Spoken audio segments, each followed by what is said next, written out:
Muy buenas tardes a todos. Ya estamos en vivo, empezando la transmisión de esta presentación de un querido libro, Los ríos al norte del futuro, de Ivan Illich, las conversaciones con David Cayley. Vamos a dar unos 3 minutitos para permitir que un poco más de gente se vaya uniendo a la transmisión. Y a las 6:05 en punto, vamos a empezar. Gracias. Perfecto.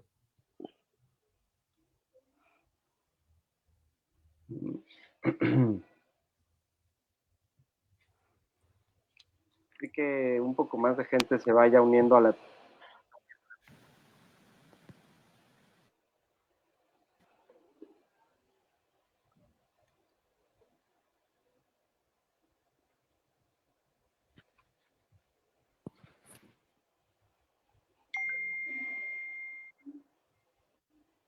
Muy bien, ya tenemos 4 personas, 5 personas conectadas.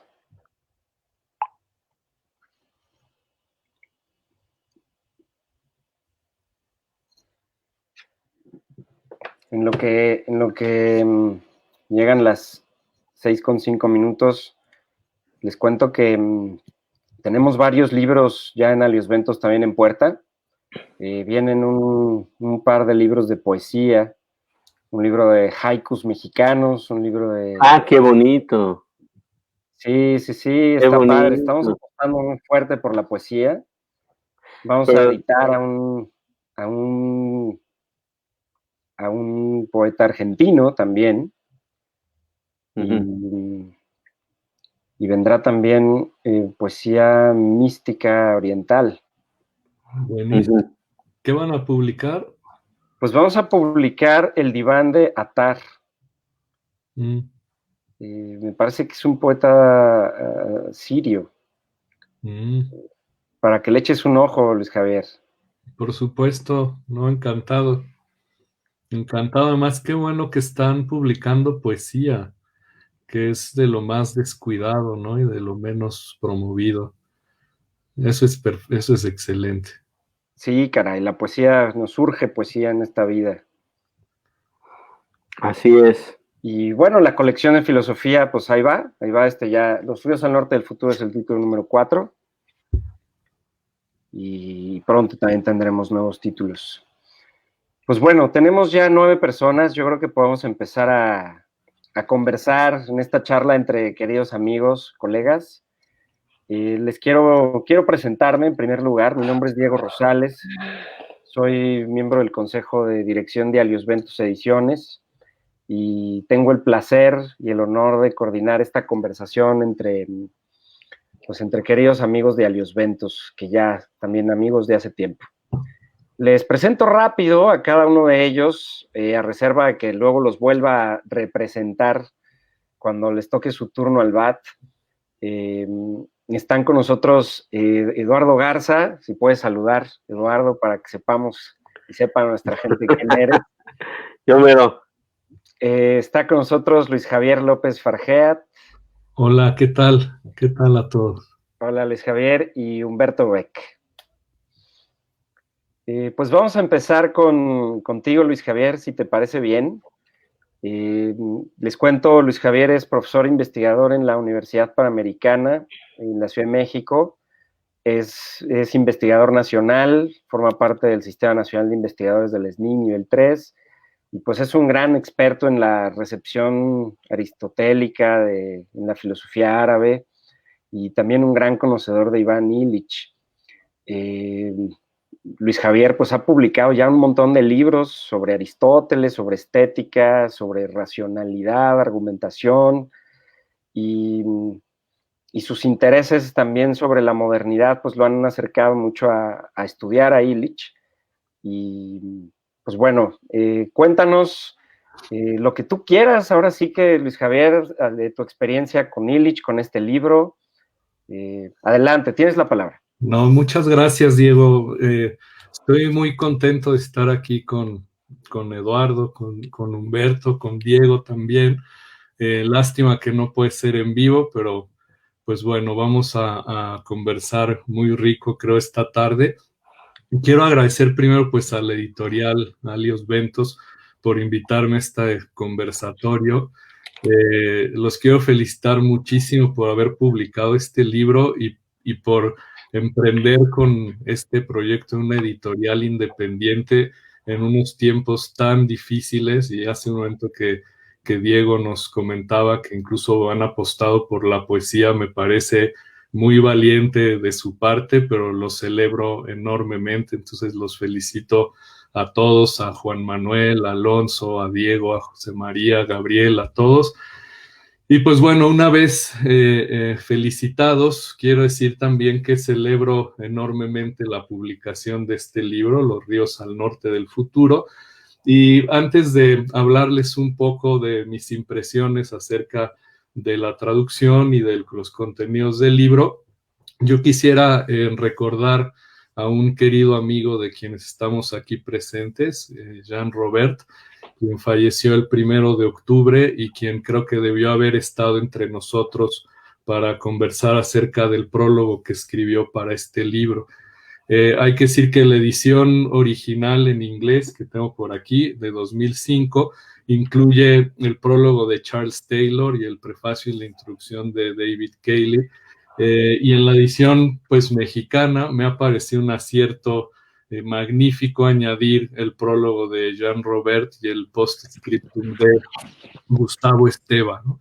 Yo aprecio muchísimo la publicación de este libro por muchos motivos, pero quiero hablar rápidamente solamente de dos.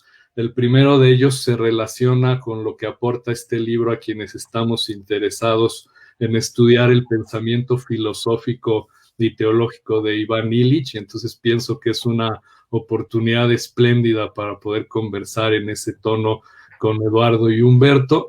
Y el segundo tiene que ver con la posible revitalización de algunas ideas de Iván Illich en nuestro contexto actual. Entonces voy primero con lo primero, como se suele decir. Entonces, pues ya sabemos todos que Illich es muy conocido pues, por su crítica a la escuela, al automóvil, a la técnica médica, a otras instituciones modernas. Y en Los ríos al norte del futuro se retoma esa crítica histórico-filosófica a la modernidad.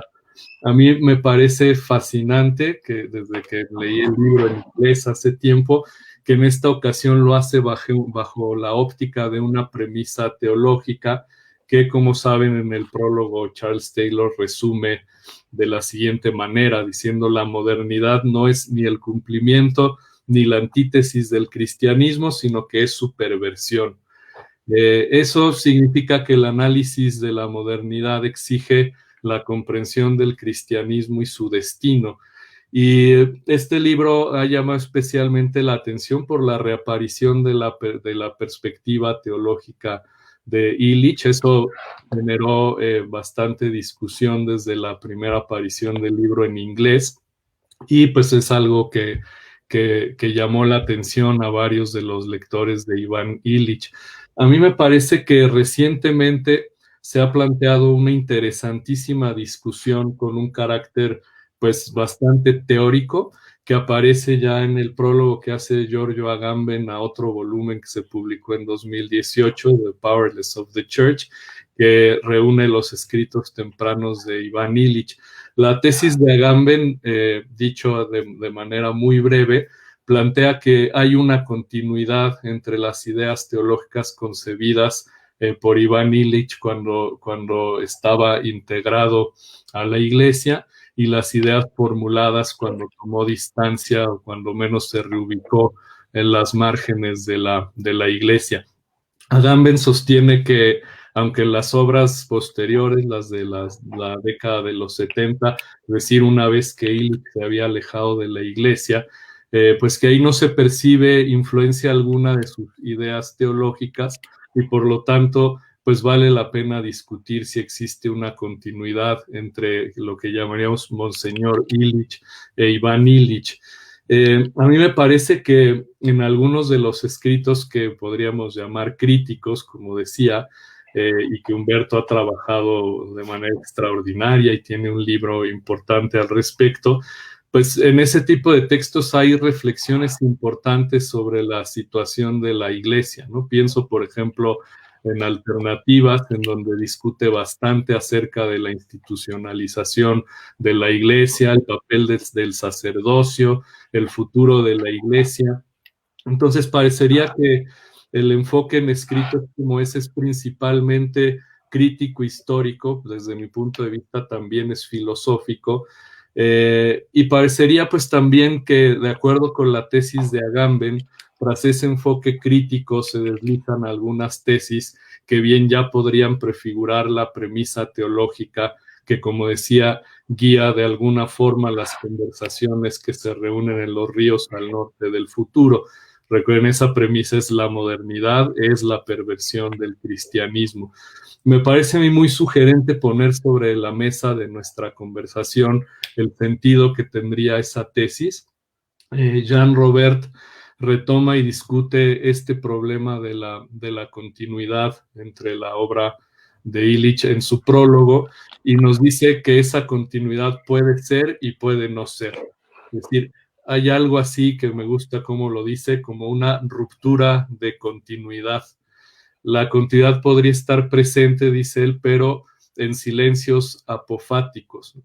Esta observación de los silencios apofáticos a mí me recordó un artículo publicado por David Cayley, que a lo mejor ustedes también leyeron, en donde se discute una tesis muy polémica de Todd Harch en el libro The Prophet of Cuernavaca, donde según Harch, desde su alejamiento de la iglesia en 1969, Illich habría disimulado y ocultado su verdadero propósito en sus escritos.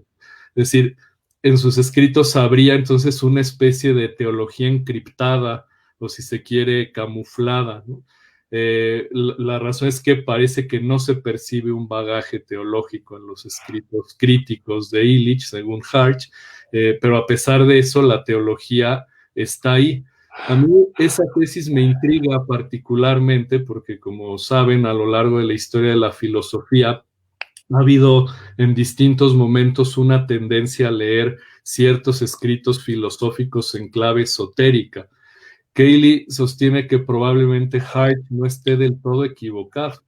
Y entonces cae entonces en la cuenta de que precisamente las conversaciones que integran los ríos al norte del futuro, puede sospecharse que en efecto la iglesia y la fe podrían ser intercambiados por, o al menos equivalentes a, la escuela y la educación o los hospitales y la salud. Entonces, a través, como sabemos, de los excesos de la institucionalidad, pues se corrompieron precisamente la fe, la educación y la salud, ¿no? Entonces, aquí cabría preguntarnos, pues, ¿qué intención tendría esa especie de esoterismo illichiano, ¿no?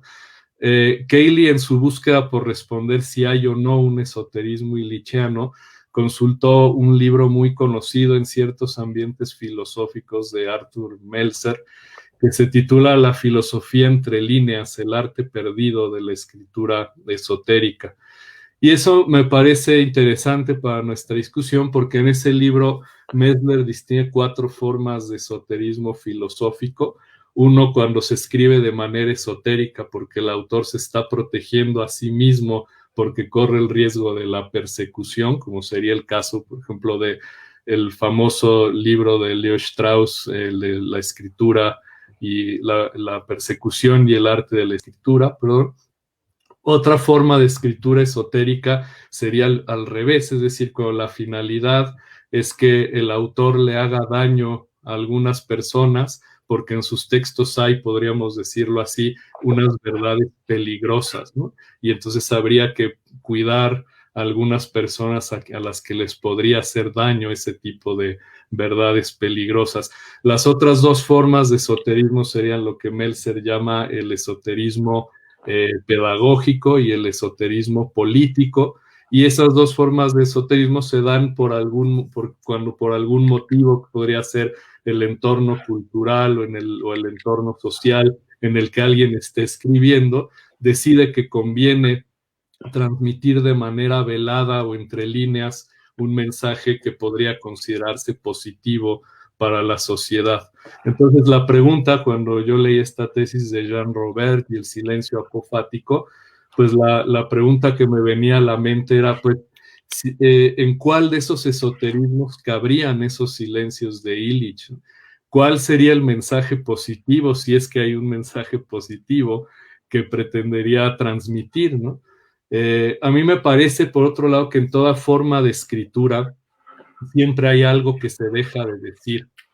Es decir, de alguna forma toda escritura sería esotérica y de alguna forma los silencios importan, de alguna forma importa también lo que se dice entre líneas y muy probablemente todos los que tenemos la experiencia de la escritura muchas veces dejamos cosas sin decir o dejamos cosas sugeridas. Por ello, en realidad coincido con Kaylin que el esoterismo en la escritura es en cierto modo algo relativamente trivial, pero habría que tratarlo con cuidado para evitar posibles especulaciones sobre teorías conspiratorias, ¿no? Me parece que es cierto, por otra parte, que muy probablemente Jean Robert tenga razón al hablar de los silencios apofáticos. Me gustaba muchísimo escuchar a Eduardo y Humberto qué piensan de esto. Y también me parece cierto, como lo admite Kaylee, que en Illich sí y no hay una forma de esoterismo. Los lectores de Illich sabemos que su escritura a veces es difícil, discreta, a veces es críptica. En su discurso hay muchas tensiones y contradicciones que necesitan discutirse, ¿no? Eso no me parece raro porque en qué pensador serio no hay tensiones y contradicciones que necesiten discutirse, ¿no? A pesar de que coincido bastante con Kaylee, creo que la idea de Jean Robert no debe abandonarse, es decir, ¿qué hay detrás de los silencios, ¿no? Yo quisiera sugerir algo, a riesgo de que quizás algunos lectores de Illich podrían no estar de acuerdo y después me gustaría muchísimo escuchar lo que piensan ustedes. Hace poco estaba releyendo la crítica de la razón instrumental de Max Horkheimer con ocasión de la tesis de una estudiante mía, como saben, un connotado miembro de la Escuela de Frankfurt que murió en 1973, y me encontré con que él habla de la teoría crítica de la teología. A mí siempre me ha parecido que la crítica illichiana a la modernidad coincide en varios puntos con la teoría crítica de Frankfurt. Bueno, pues lo que Horkheimer entiende por teología es lo siguiente. Seleccioné el pasaje y lo voy a leer rápidamente. Dice, la teología significa aquí la conciencia de que el mundo es un fenómeno de que no es la verdad absoluta ni lo último. La teología es, me expreso conscientemente con prudencia, la esperanza de que la injusticia que caracteriza al mundo no puede permanecer así, que lo injusto no puede considerarse como la última palabra. Repito, la teología es la esperanza de que la injusticia que caracteriza al mundo no puede permanecer así, que lo injusto no puede considerarse como la última palabra. Se trata, si no me equivoco, de recuperar cierta trascendencia. Me parece que esa necesidad es la que está presente a lo largo de la obra crítica de Illich. Aparece finalmente con toda claridad en Los ríos al norte del futuro, en donde hay una intención expresa de revitalizar el Evangelio. Illich es capaz de revitalizar una teología cristiana, es decir, de dar el paso que Horkheimer intuía, pero que no pudo dar. Bueno, hasta aquí mi reflexión ha sido especialmente teórica, ¿no? En su postscriptum, como ustedes leyeron por ahí, Gustavo Esteva apunta que una discusión tan teórica como la que yo acabo de hacer conduce a debates altamente técnicos, y él piensa que eso es poco pertinente, dadas las circunstancias por las que atraviesa el mundo.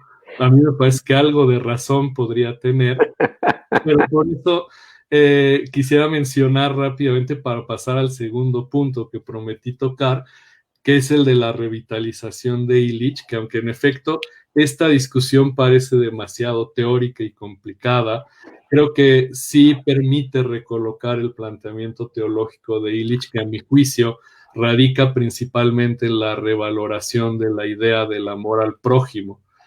Este es, por otro lado, como lo saben, el corazón del Evangelio, y vale la pena recordarlo ante la dramática situación que viven actualmente migrantes, pobres, enfermos de COVID-19, ¿no? Entonces Illich explica, como lo saben, que precisamente el amor al prójimo es una de las premisas cristianas, uno de los preceptos centrales al cristianismo, que se ha corrompido, que se ha institucionalizado, ¿no? Entonces me parece, pero creo que voy a llegar hasta ahí para escucharlos a ustedes, me parece que vale la pena justo para este asunto de la revitalización de Illich, pues pensar de qué manera se habría que recolocar esta premisa cristiana, esta revitalización y recuperación del Evangelio, la manera como Illich reinterpreta la parábola del buen samaritano, que a mí me parece genial, me parece espléndido lo que hace Illich ahí. Y pues bueno, lo que quiero poner sobre la mesa y lo podemos recuperar y conversar más tarde alrededor de ello, es precisamente cómo este trasfondo teológico de los planteamientos de Illich es el que nos conduce pues a ver posibilidades de recolocación de ese precepto evangélico, cómo entender ese precepto evangélico, cómo combatir el exceso de institucionalidad que vivimos actualmente, el control sistémico, los abusos de la tecnología, que creo que representan actualmente enormes desafíos para el futuro de la humanidad. Y pues voy a parar ahí para escucharlos a ustedes.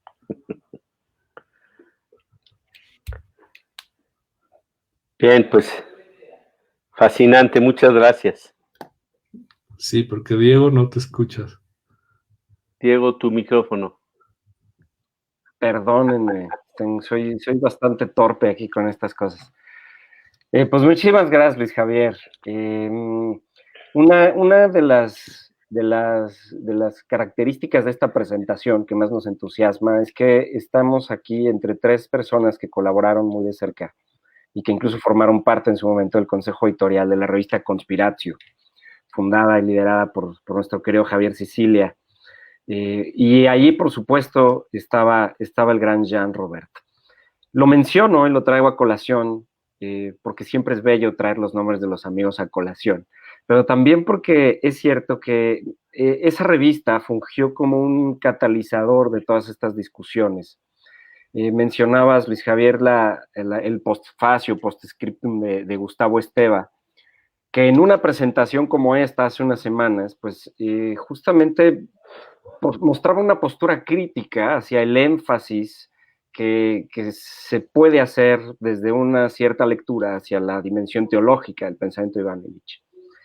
Y yo recuerdo en una de las conversaciones con Jean que él mantenía una postura ciertamente medio entre las dos partes, pero sí inclinada a que pues uno de los grandes bienes de Illich era que podía, con su pensamiento, ayudar a transformar las instituciones reales y que las discusiones teológicas podían distraer de ello. Y Javier, en cambio, siempre traía a colación la otra parte, ¿no? Entonces, bueno, pongo esto sobre la mesa porque también quisiera escucharlos, Eduardo y Humberto, por supuesto, sobre esto, pero en fin, ustedes hablen de lo que hayan traído preparado y les presento ahora sí a Eduardo Garza. Eduardo, pues es también filósofo, es doctor en filosofía por la Universidad de Valencia, estudió con la gran filósofa Adela Cortina, es además director de un espléndido, del gran proyecto Síntesis, ¿no? Una consultora organizacional que ayuda a instituciones en procesos humanos y además también es escritor y autor, vaya en su cuarto título publicado de la serie Gozo. Entonces, pues bienvenido, Eduardo, adelante. No, bueno, me encantó, me sirve y además te había leído, queridísimo Luis Javier, eso que nos compartes y me tomo del hilito en donde retomas a la teoría crítica de la Escuela de Frankfurt y a Horkheimer, pero también en su conexión con este movimiento dialogante que no sé si debiéramos llamar la Escuela de Cuernavaca. La primera vez que oí esta idea sobre la historia intelectual de Cuernavaca fue de boca precisamente de Humberto, en alguna de las múltiples discusiones que dices bien, querido Diego. Ahora yo nada más sonrío, nada más gozo de acordarme y de que esto tiene también el sabor y el tono de lo que tantas y tantas veces tuvimos la oportunidad y el gozo de compartir. Cuenta Adela Cortina precisamente una anécdota que no sé si es real, pero es de las que merecían serlo, en la muerte ya de Marcuse. Ellos, él y Habermas, mucho más joven que él, se habían preguntado por qué habían construido ese aparato crítico impresionante, completo, poderoso, agudo, que a ellos mismos les sorprendía en su éxito, en su capacidad crítica, y esa había sido una pregunta que habían manejado por décadas. Y parece que 10 días antes de morir, Marcuse llama al joven Habermas, hoy nonagenario, para decirle, ya sé por qué construir, me imagino una biblioteca impresionante. Todo este trabajo lo hicimos movidos por la compasión. Nos dolía el dolor, nos alegraban las alegrías de otros. Y por eso, y esa fue la revelación 10 días antes de morir que le hace Marcuse a Habermas y que yo comparto porque me parece, yo me iría muchísimo más con Agamben, con esa teoría de la continuidad, porque aun cuando no está hablando de categorías explícitamente teológicas y cuando está diciendo lo peor es la corrupción de lo mejor, hay una referencia a lo mejor. Y esa referencia a lo mejor evidentemente tiene que ver con la práctica de la hospitalidad de los primeros siglos del cristianismo, pero indirectamente tiene que ver con el evangelio mismo. Es decir, sí es críptico, sí es esotérico, no sé de cuál de esas 4 categorías, cada vez que hablo contigo aprendo algo, pero yo me iría más por la línea de la continuidad en su pensamiento. Lo que yo quería, además de también sumarme al agradecimiento, a la felicitación, me caen re bien Aldios Ventus, me caen re bien a pesar mío, pues es maravilloso lo que hacen. Y esto es parte de esta maravilla, porque además yo sí creo que una revista como fue Ixtus, como fue Conspiratio, y una editorial como es Aldios Ventus, tendría que ser el resultado impreso de una discusión viva, vigente, que se diera entre personas de carne y hueso, para verdaderamente reflejar la vida intelectual de una comunidad. Y yo creo que eso de alguna manera, siempre imperfecta, porque siempre fuimos muy críticos, se dio en Ixtus. Yo me acuerdo, y nada más para contar la anécdota, de que cuando murió Iván Illich, por algo yo me enteré y estábamos en la reunión del consejo y yo fui el que se los dije a los demás que evidentemente tenían mayor conocimiento y trato con él, y que fue muy impactante. A raíz de esa noticia se dio este número. Antes ya habíamos hecho el 28, que no lo encontré, sobre el pensamiento de Iván Illich. Y lo que yo quiero narrar, porque no porque me haya pasado a mí, sino porque creo que es digno de la consideración de quien se quiera acercar al pensamiento de Illich, es un poco lo que te pasa cuando lo escuchas. Y lo que pasaba al escuchar a Jean Robert.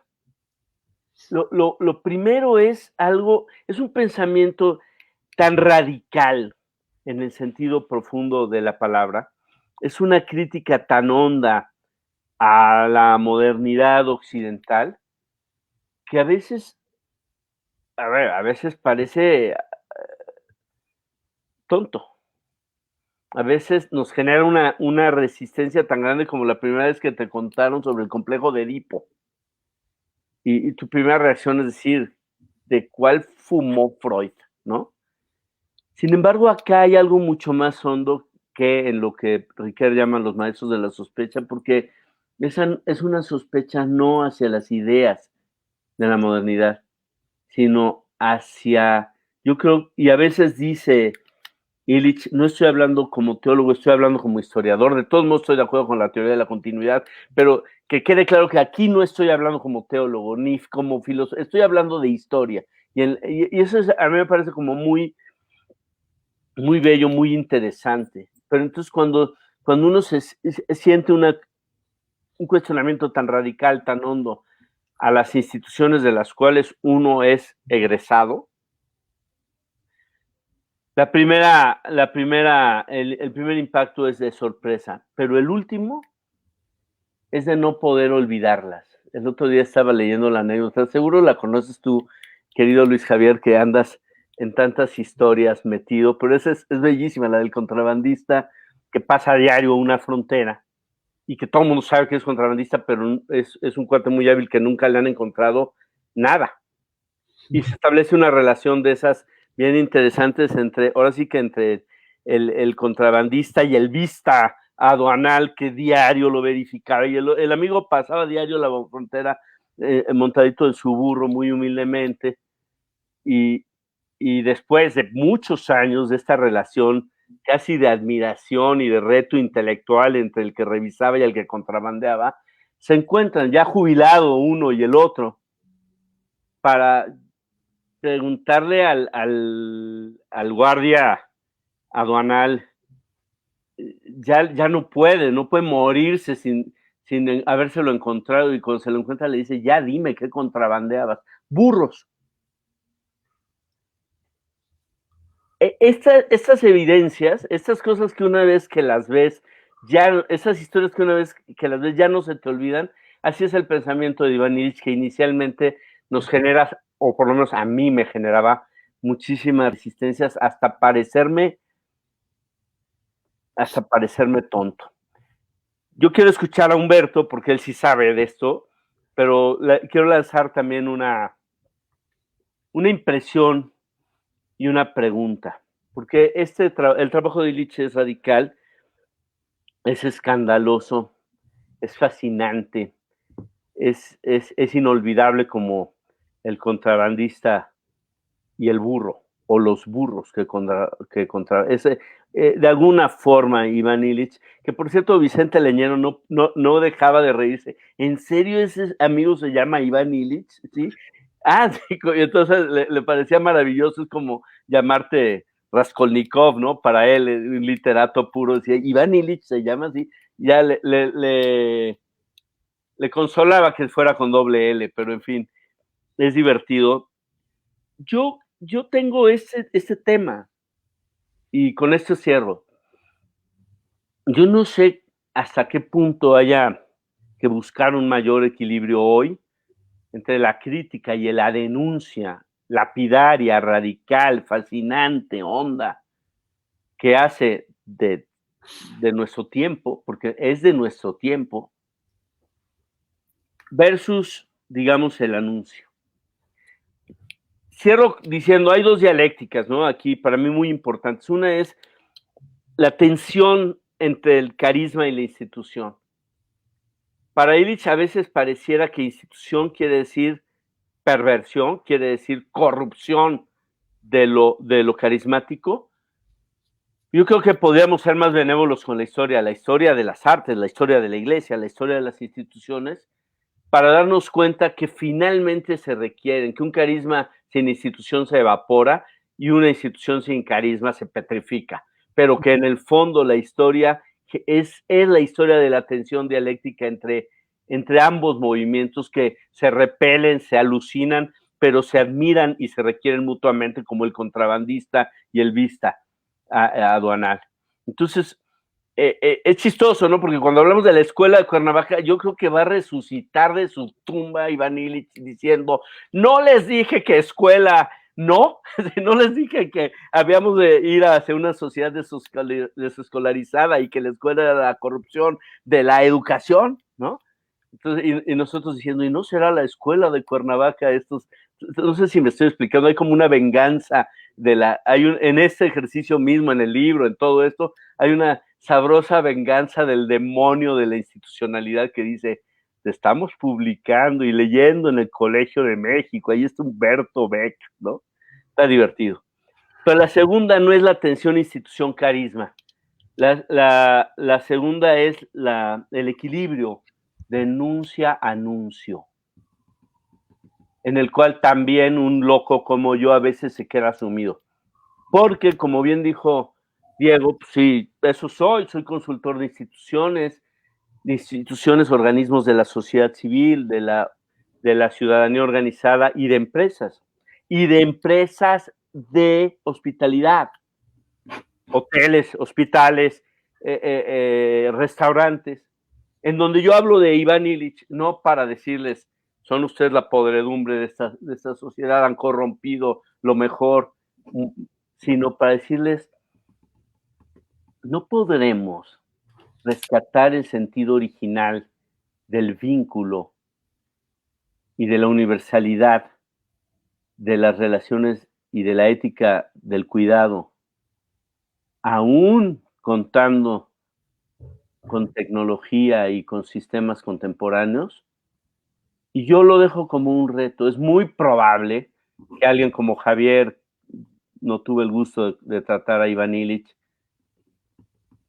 como Jean se hubieran reído, es probable, no quiero poner palabras en su boca, pero quienes queremos seguir en las instituciones y bueno, quizás porque de eso vivimos, porque es vocacional, no dejamos de tener la idea de que un crítico radical nos ayude para recuperar el sentido de la institución y de las vidas dedicadas o congregadas en esa institución para de todos modos seguirse poniendo al servicio de lo mejor.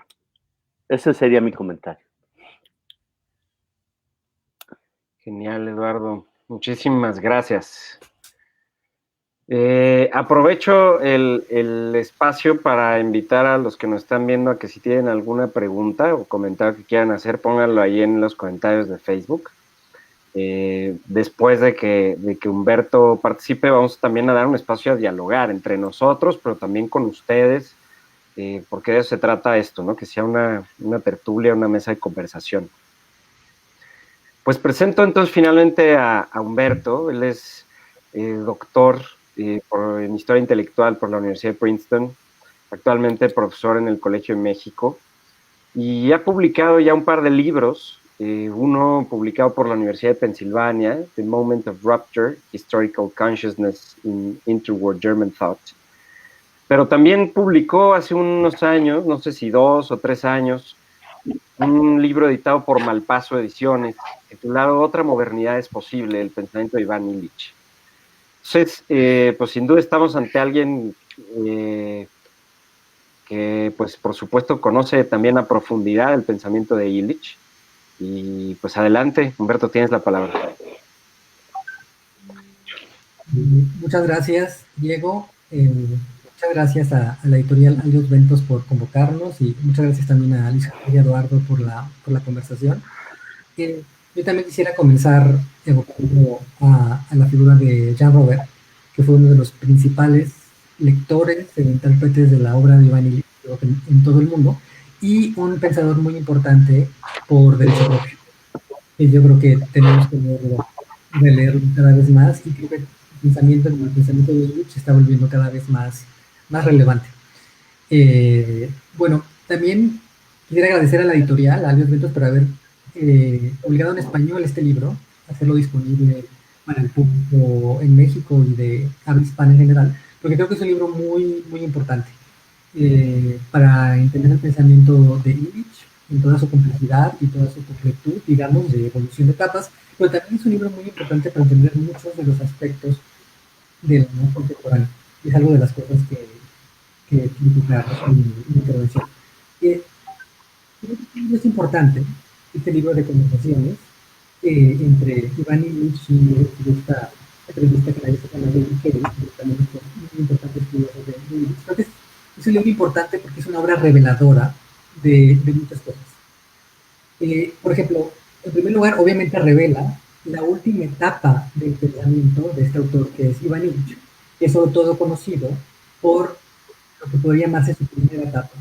Así como hay el joven Marx, el viejo Marx, y Hegel, y muchos autores, también hay varios Illiches que tienen continuidad, sin duda. Esa es una de las cosas que han aludido tanto Eduardo como Javier en sus intervenciones. Tienen una continuidad, quizás secreta, quizás un poco, como decirlo, clave, pero al mismo tiempo tienen muy claras continuidades y muy claras distinciones. Y que sobre todo conocido por su primera etapa, que es su etapa más pública, que es su etapa de la crítica de las instituciones, en especial la escuela, los hospitales, los transportes, pero en general las instituciones democráticas de la modernidad, digamos. Entonces este libro nos revela otro Illich completamente distinto, que es el Illich de su última etapa, el Illich de los años 90 y de principios de los años 2000, que retoma muchos de los temas que había analizado en su primera etapa, pero de otra perspectiva. O sea, aquí es como se revelan esas continuidades y discontinuidades. Y lo que nos revela, digamos, este último Illich, Illich de sus últimos años, el Illich que escribió solo artículos dispersos y dio conferencias dispersas a lo largo de los años 90, y que solamente en este libro podemos tener un atisbo de la vida de esa dispersión de su obra final. Lo que nos revela es que el pensamiento de Nietzsche en su conjunto es o representa, yo creo que una de las grandes teorías de la modernidad. Una de las grandes, digamos, teorías heurísticas o teorías de interpretación de ese fenómeno histórico, cultural que llamamos modernidad, que es paralela o que es comparable a las otras grandes teorías de la modernidad de autores como Hans Blumenberg, por ejemplo, o el propio Max Weber, o como Charles Taylor, el filósofo canadiense afirma en su prólogo a la edición canadiense, incluso textos que son comparables a Nietzsche y sobre todo a Foucault. Ahí hay muchísimos paralelismos y muchas divergencias, pero también muchas convergencias. Y es con este libro que tenemos una imagen completa del pensamiento de ellos, que nos hace darnos cuenta de esa, digamos, ambición de su pensamiento, de esas profundas consecuencias de su pensamiento. Entonces, lo que pasa con Illich, al leer este libro, es que nos damos cuenta que su obra, leída con una continuidad, presenta un relato alternativo a otros relatos acerca del sentido de la modernidad, como el relato de la secularización, o como el relato del desencantamiento del mundo. Y lo que propone Illich con este relato alternativo, paralelo, es la idea de que la historia de la modernidad, y en general la historia del Occidente, es la historia de la institucionalización del cristianismo. Pero no solamente con una secularización, un nivel superficial, sino como lo que llama una perversión de muchas de las ideas y contenidos de la religión cristiana y del evangelio. Entonces, la originalidad de Illich, como también lo ha señalado Charles Taylor, es que señala que las relaciones entre el mundo moderno y su pasado religioso son al mismo tiempo de ruptura y de continuidad. Esto es un poco, yo creo, que lo que Illich quiere transmitir mediante este moto, esta frase latina, que se vuelve como la síntesis de su postura a lo largo de su libro, que es la corrupción de lo mejor, es lo que se dice como de dicho latino, de adagio latino. Está presente también, por ejemplo, en Shakespeare y en otros lugares de la tradición occidental, y que es la manera en que sintetizar el sentido del pensamiento. Como la historia de Occidente, la historia de la modernidad en específico, es la historia de la institucionalización y por lo tanto la corrupción desde el punto de vista de muchos valores cristianos mediante su, digamos, expansión, su establecimiento. Entonces, para Illich, en síntesis, la modernidad no es un cristianismo secularizado, como es en otras posturas, como puede ser quizás la de Carl Schmitt, por ejemplo, hablando de del siglo XX, sino que es un cristianismo pervertido por su institucionalización.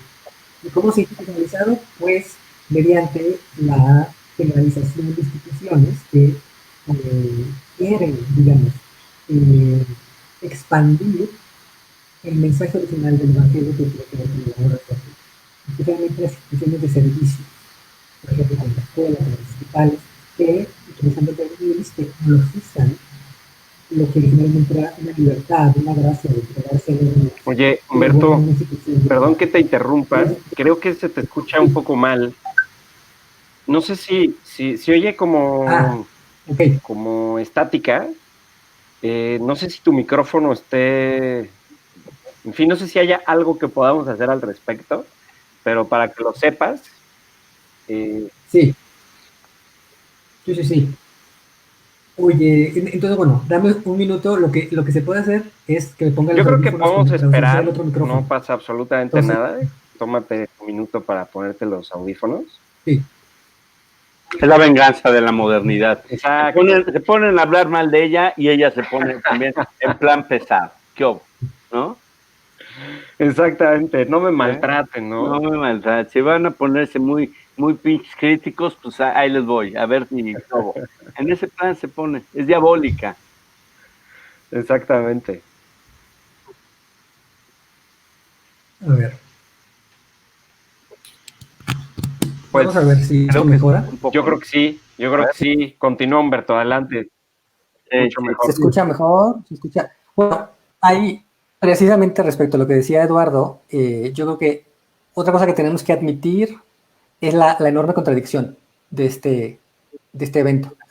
Que estamos aquí reunidos en una plataforma virtual para hablar justamente de uno de los textos que representan las condenas más brutales de la virtualidad y de la tecnología digital y de los sistemas, ¿no? Entonces es una contradicción absoluta que probablemente el propio Illich, pues entre que no sé si se reiría o lloraría, pero que no le caería, no le caería del todo bien, pero bueno, aquí estamos y por lo menos nos permite conversar. Y bueno, entonces, retomando lo que estaba diciendo, simplemente estaba haciendo una síntesis del argumento de Illich para después comentar un poco más este argumento acerca de cómo la historia de Occidente, en la historia de la tecnologización mediante las instituciones de servicios y las instituciones políticas de el mensaje original cristiano. Entonces, bueno, yo creo que esto es muy, muy revelador, porque lo que nos muestra es que detrás de estas obras más famosas de Ivan Illich, como La sociedad desescolarizada, Némesis médica y otras obras de los años 70, lo que hubo siempre, y no se hizo explícito sino hasta el final de su vida, es que había siempre detrás una filosofía de la historia, digamos, una filosofía de la historia de Occidente, que en la medida en que pues Occidente se ha expandido por todo el globo, en los últimos siglos y sobre todo en el último siglo, es también una filosofía de la historia universal. Eso es lo que revela este libro, yo creo, que lo hace bastante interesante, bastante sugerente. Se escucha bueno, muy bien. ¿Sí se escucha Gracias, mejor Humberto. ahora? Qué bueno, sí, qué bueno. Bueno, entonces,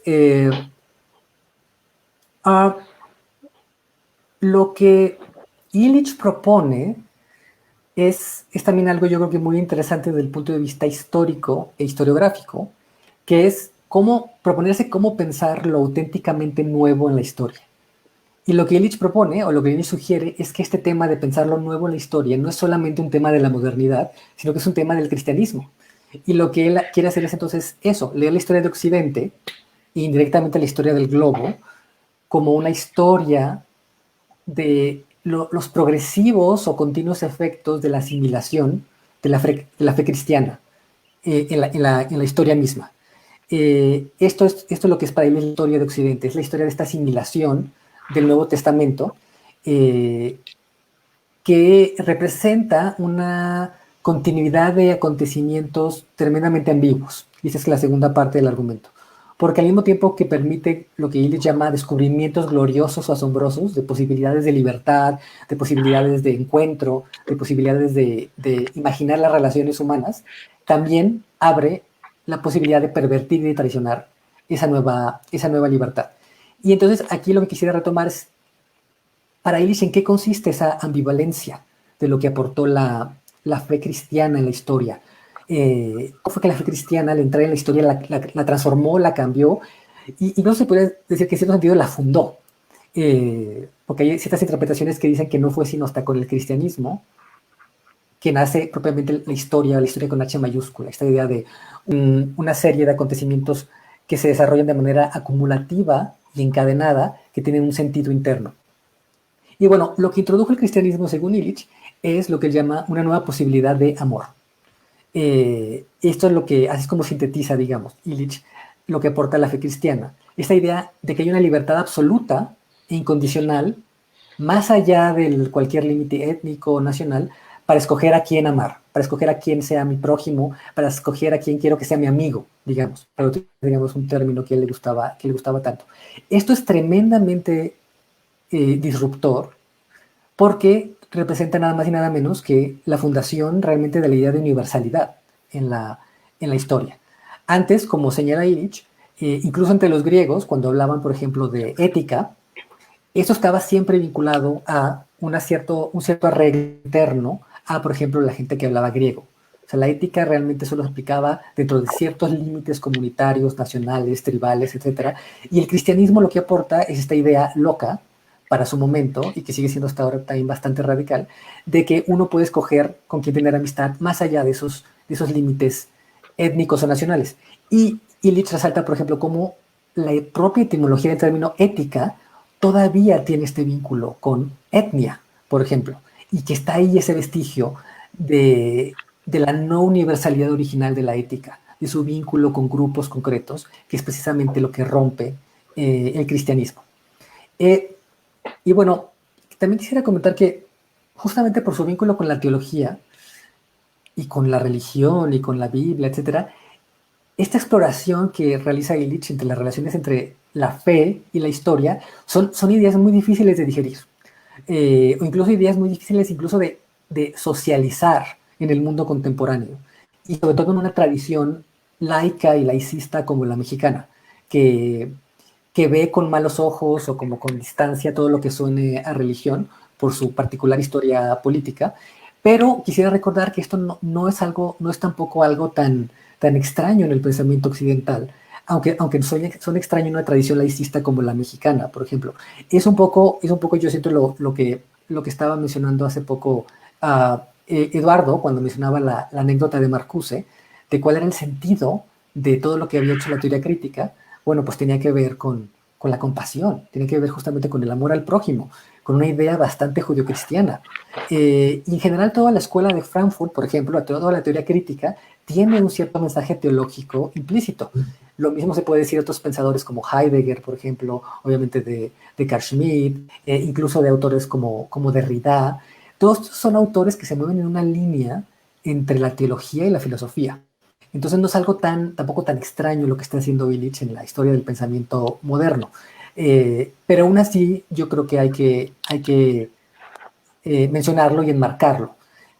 Por ejemplo, ideas como las que él propone acerca de que el siglo realmente axial de la historia de Occidente no es el siglo XVIII, el siglo de la Ilustración, sino el siglo XII. Por ejemplo, entonces Illich, contra toda la tradición del pensamiento moderno, pone en el centro a la Edad Media como el eje de la historia occidental, que es algo que sonaría completamente extraño, exótico, estrambótico para la mayoría de las personas, pero que Illich yo creo que argumenta muy bien, porque señala como en el siglo XII, que es otro de los temas del libro, de las entrevistas del libro, como en el siglo XII surge nada más y nada menos que la idea de herramienta, o sea, la idea de tecnología tal como la conocemos, la idea de que hay instrumentos que uno puede tomar y dejar para utilizarlos como medios para un fin, nace en el siglo XII, de acuerdo con Illich. Bueno, entonces lo que quiero también señalar es que las ideas de Illich expresadas en este libro son representativas de una manera, y yo sé que esto va a sonar muy extraño para mucha gente, pero yo creo que no basta más que echarle un ojo a la historia de la filosofía para darse cuenta de que no es tan extraño. Lo que Illich revela es que la teología es una forma de conocimiento, y que es una forma de conocimiento que no es solo relevante para los creyentes, sino que es relevante en general. Y las ideas de Illich también muestran ese momento en el que la teología deviene una especie de sociología, una especie de sociología crítica. Y es un poco lo que el propio Illich admite en cierto momento del libro, cuando hace este chiste de que la eclesiología, es decir, la rama de la teología que estudia a la iglesia como una institución, es la primera ciencia social. o como una ciencia social primitiva que antecede como por 1800 años a la sociología moderna, y que ese es realmente el antecedente más importante de lo que después en los siglos XIX y XX empezaron a hacer Comte, Max Weber, Durkheim, etc.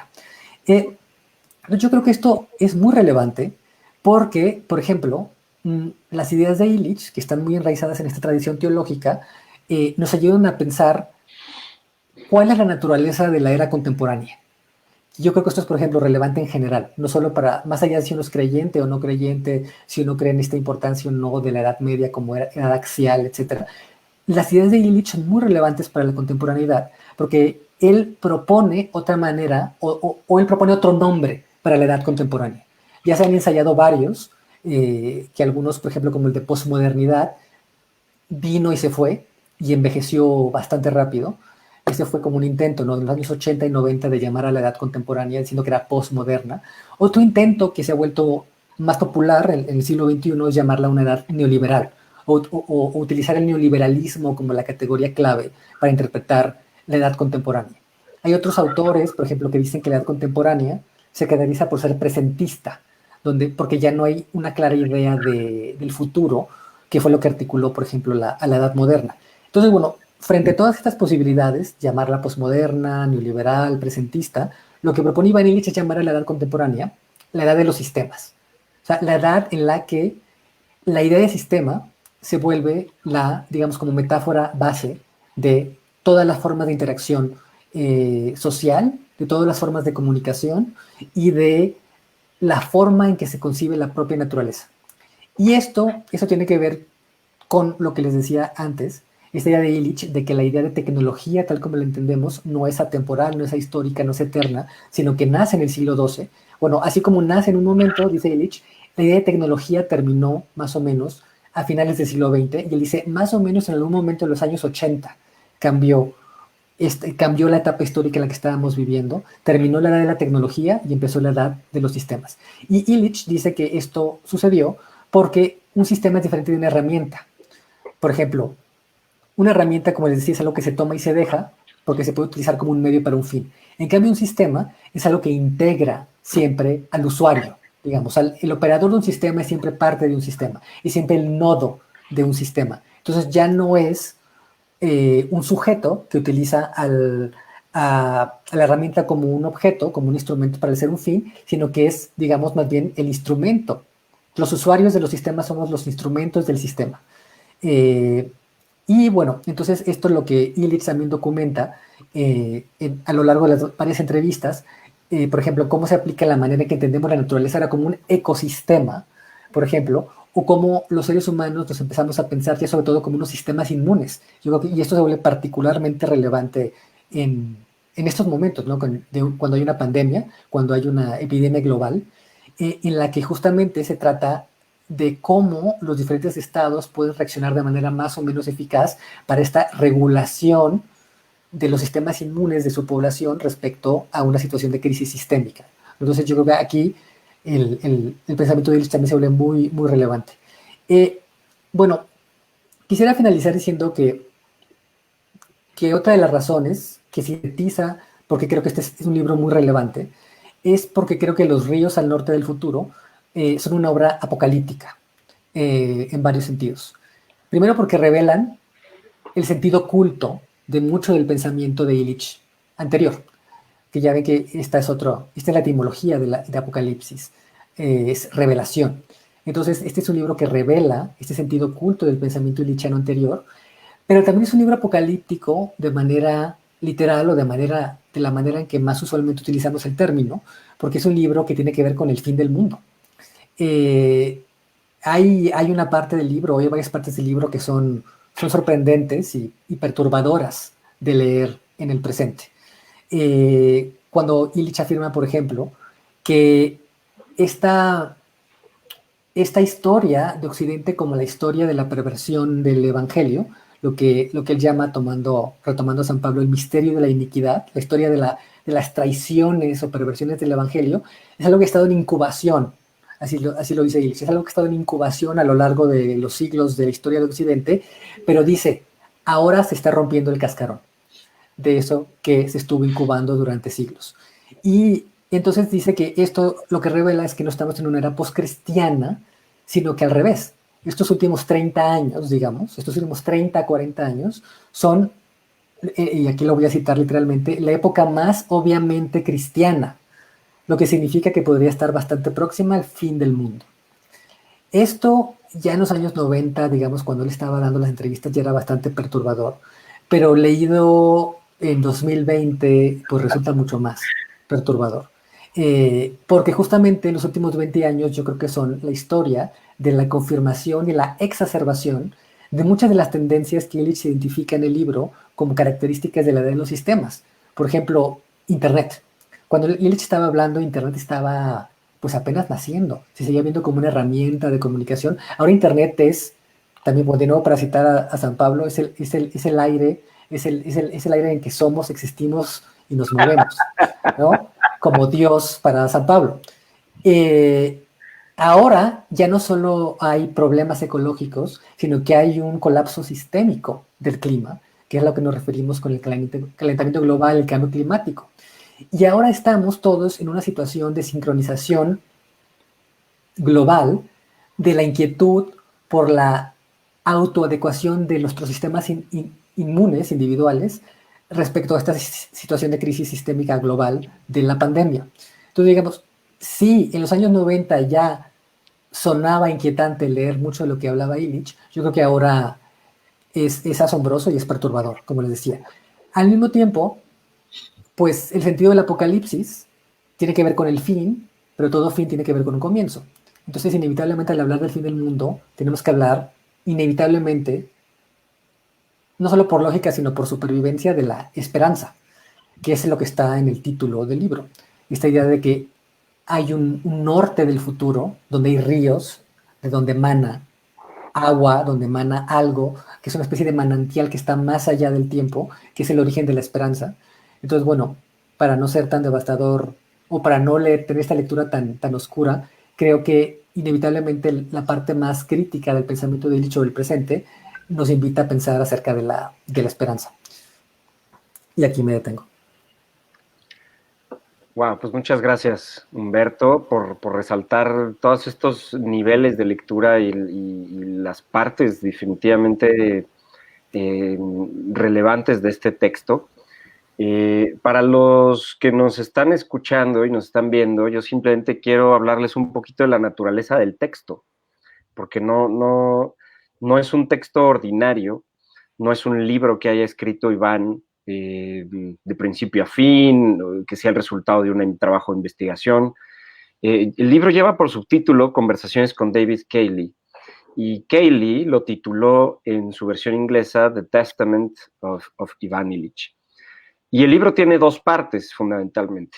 La primera de las cuales es una transcripción a un texto en prosa continua, dividida en capítulos por David Cayley, y la segunda parte es una transcripción que tomó la forma del diálogo que el propio Cayley e Illich sostuvieron en sus programas de radio. Entonces, el libro es controvertido porque no sé si ustedes sepan este dato concreto, pero me da la impresión que Ivan Illich pudo ver este libro en una de sus versiones preliminares antes de que lo publicara Cayley. ¿Es así? O sea, ok, porque eso despierta, entiendo que ha despertado entre los críticos pues un debate sobre este texto que tiene un carácter de semipóstumo. Y por eso también es un libro tan interesante y tan estrafalario, ¿no? Pero bueno, quisiera cederles la palabra. Tenemos ya algunas preguntas aquí de nuestros participantes en Facebook, pero quisiera primero preguntarles, Luis Javier, Eduardo, si tuvieran algo que decir, adelante. Luis Javier. Sí, yo quisiera decir un par de cosas que vinculan lo que nos comentaba Humberto y lo que nos preguntaba y sometí aquí a discusión Eduardo. A mí primero me parece importantísimo lo que ha dicho Humberto en todos sentidos y me parece crucial que haya explicado esta filosofía de la historia, que yo también de alguna forma le llamaría una teología de la historia, ¿no? yo ahí coincido con Humberto en que hay muchos prejuicios alrededor de la palabra teología, que eso se identifica como con doctrina o catecismo o algo por el estilo, pero la teología, como bien lo hacía notar Humberto, es una disciplina científica, es una disciplina filosófica, es una disciplina honda ante la cual uno enfrenta problemas de alta complejidad filosófica, histórica, sociológica, etcétera. Sobre esto que decía Humberto, me parece importantísimo pensar la idea de que el cristianismo en sí mismo lleva el propio germen de la secularización. Es decir, el cristianismo ese es su destino.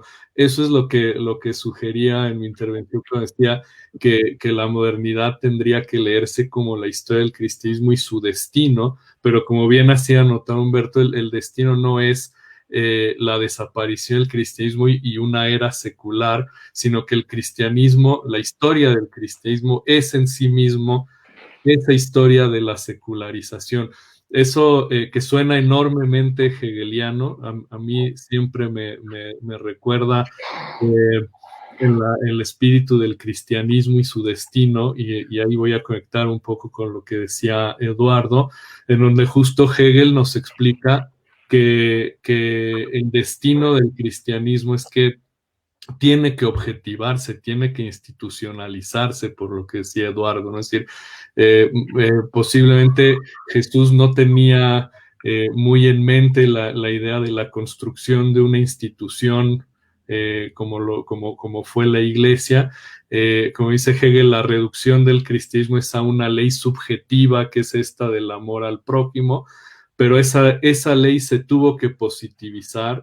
Esa ley tuvo que tomar la forma de una institución y eso tenía que ser así porque de otro modo estudiaríamos a Jesús como parte de la historia de la ética, ¿no? O sea, uno ve a Sócrates, ¿no? Platón, Aristóteles, los estoicos, los cínicos, en los que por cierto ya hay una ética cosmopolita, ¿no? Como la cristiana.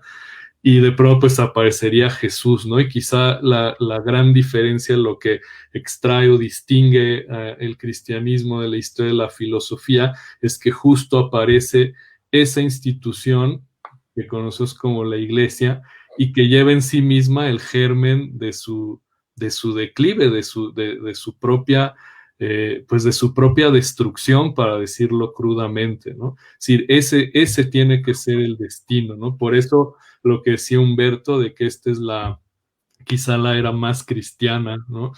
Y ese drama de la institucionalidad que tocaba también Eduardo, me parece muy relevante porque cuando yo decía que hay en Illich esas tensiones y contradicciones, esta es una de las tensiones y contradicciones, no solo la que tiene que ver con la historia de la institucionalidad del cristianismo y que lleva en sí mismo el germen de su declive o de su secularización, sino que eso es lo que le pasa a todas las instituciones, ¿no? Esta tensión me parece que la subraya muy bien Charles Taylor en el libro La Era Secular, donde justo habla de esa crisis de las instituciones en general, y como dice, bueno, pero pensemos qué supone perder a las instituciones, porque las instituciones han acumulado experiencia, han generado una parte importante sin la cual no nos podríamos comprender nosotros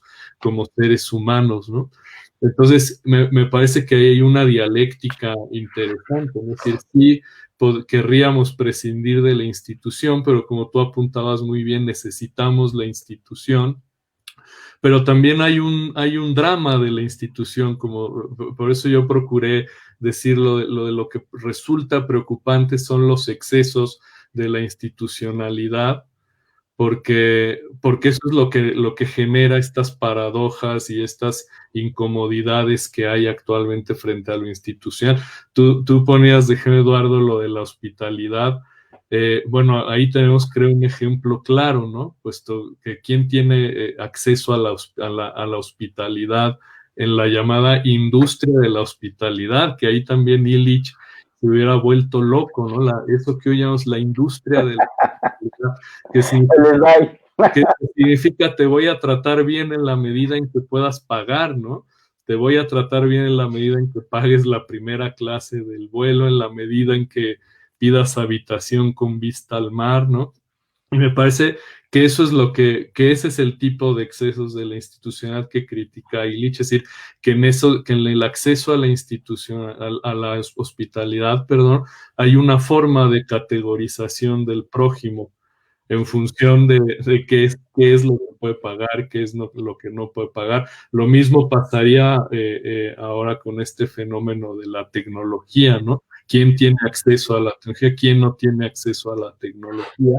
Y ahí, por último, solo quisiera poner otro tema sobre la mesa que me interesa mucho escuchar lo que piensan ustedes. A mí me da la impresión de que si bien Illich es muy crítico con la tecnología y con el desarrollo tecnológico, me parece que hay unos momentos muy discretos a lo largo del libro donde hay un pequeño guiño a las posibilidades que también podría ofrecer la tecnología y que no necesariamente derivarían en consecuencias negativas.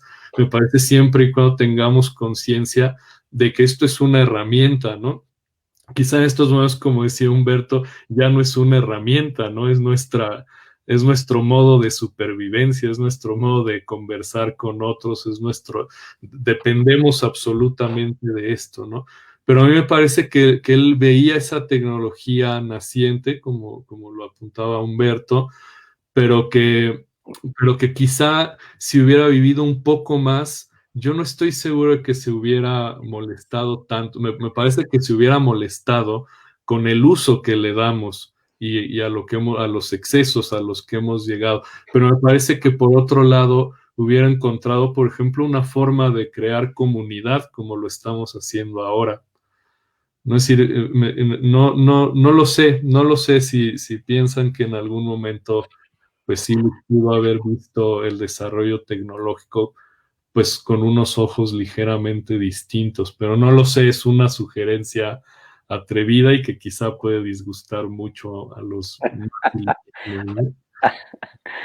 sobre todo a los más illichianos que Illich, ¿no? Porque finalmente, como en todo, estos pensadores... Pues yo le decía eso a Javier alguna vez, Eduardo, a Javier. bueno, que le decía, bueno, el teléfono celular, pues sí, tiene una parte muy perversa, pero tiene otra parte de donde la conectividad nos permite construir comunidades fantásticas, ¿no? Fantásticas, ¿no? Es maravilloso. Yo creo que lo maravilloso es cómo estos pensadores, insisto, de raíz, radicalísimos, nos permiten un espejo en el cual vemos un ángulo de nosotros mismos, no como individuos, sino como momento histórico que no habíamos visto y que siempre es inquietante y que, como has comprobado y como hemos comprobado ahorita y constatado ahorita, siempre genera reflexiones útiles y fascinantes, ¿no? De orden crítico, ¿no? Yo quisiera hacer 3 consideraciones muy rápidas y lanzarles una pregunta, porque las consideraciones, bueno, primero, esto de los libros póstumos, yo creo que sería padrísimo, tú que tienes muchos alumnos, Luis Javier y también Humberto, sería fascinante, un corte fascinante para algún estudio, para una línea de investigación. ¿Qué tienen los libros póstumos que no tienen todos los demás?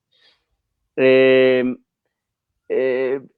Guitton hizo como 8 libros póstumos, porque el amigo nada más no se moría y nada más no se moría y cada año seguía sacando otro libro y otro libro, pero hay uno de ellos que es Mi Testamento Filosófico, precisamente tiene un nombre afín al subtítulo de este libro que nos ocupa, verdaderamente fascinante, verdaderamente inteligente y como en esa actitud de decir, va mi resto, ahora sí, ya no hay nada críptico. En el de Jean Guitton supone o simula que de repente lo llega a visitar. Bueno, primero lo llega a visitar, me parece que Levinas, y luego lo visita Pablo VI, que fue muy suave, pero de repente llega el Greco, de repente llega Sócrates y se ponen a simular diálogos y es divertidísimo porque dice, dice algo, Guitón dice tal, ¿no? Y Sócrates dice, wow, nunca había pensado en algo así, es usted un genio, ¿no? Y luego apunta, miren, a los 96 años uno ya puede decir lo que sea, ¿no? Entonces, habría esto, ahorita me surge ahora que entiendo la naturaleza de este libro, pero voy a más porque me parece muy importante esa forma de recordar la historia. Evidentemente no es académica, pero dicen que Moisés, célebre judío, vino a revelar todos los secretos sobre nuestra alma. Luego llegó Jesús de Nazaret, celebérrimo judío, que nos reveló lo relativo a nuestro corazón. Marx, otro célebre judío, revelando los secretos de nuestro estómago. Freud, célebre judío, revelando los secretos de nuestra sexualidad. Y luego Einstein, célebre judío, que dijo que todo eso era relativo, ¿no?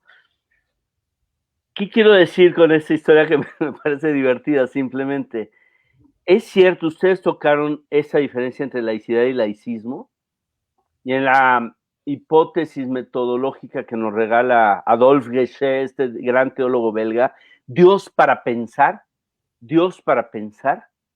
es un supuesto no para creyentes, es un supuesto que nos genera una tela de contraste fascinante para no perder en el horizonte lo, digamos, lo lejano, lo trascendente, lo fundamental.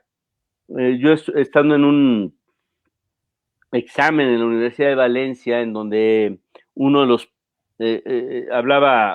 presentaba una tesis sobre C.S. Lewis, ¿no? Y sobre su teísmo.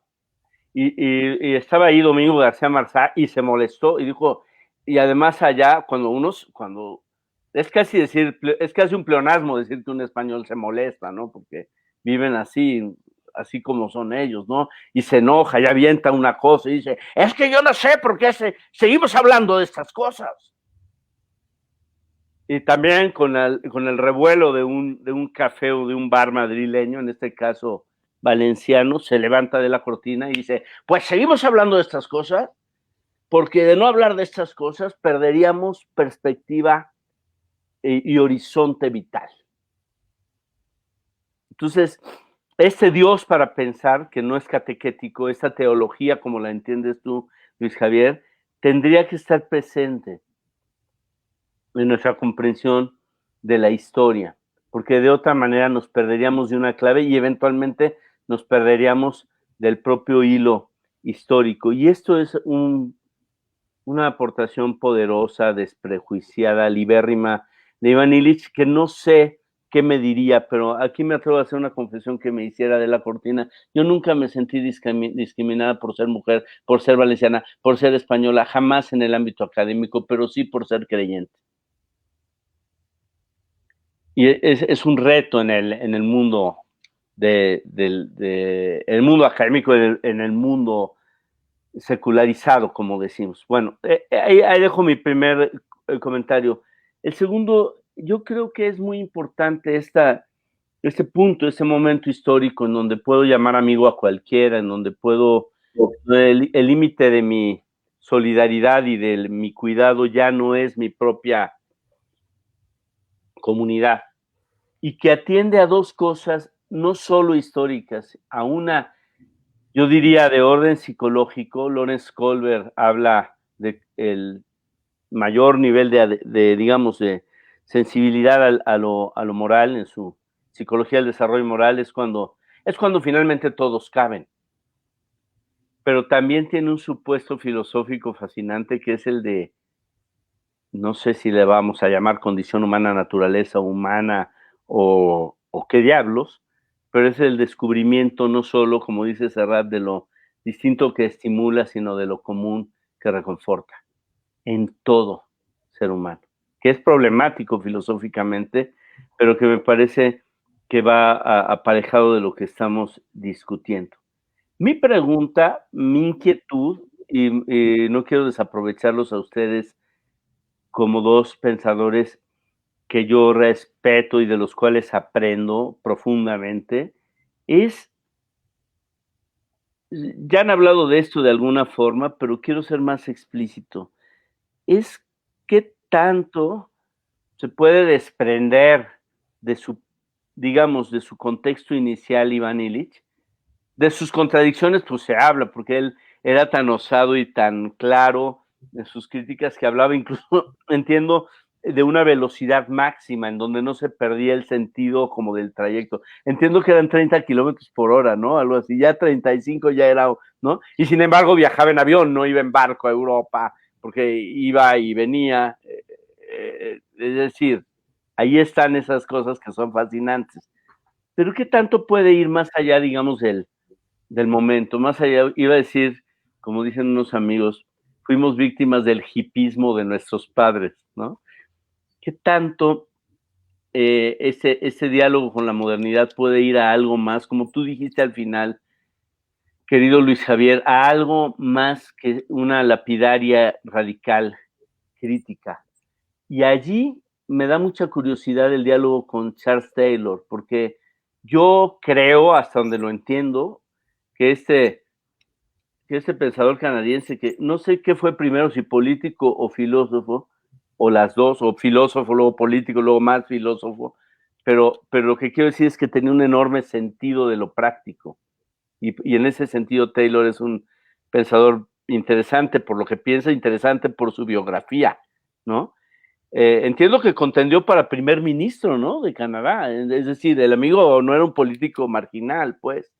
Entonces, lo que quiero decir, entiendo que en Taylor finalmente esta modernidad creyente, católica, es viable, o no sé, es pregunta, y es mucho menos viable, por lo menos evidentemente en Iván Illich, pero yo se las lanzo a ustedes que son los filósofos académicos de los que yo aprendo. Pues Humberto, Luis Javier, adelante. Diego. Bueno, primero está vivo todavía Charles Taylor, no lo mates. Ah, pues, güey. Esperemos que todavía. Mira, en tiempos apocalípticos podemos hablar indistintamente de los que ya les pegó el virus y de los que no.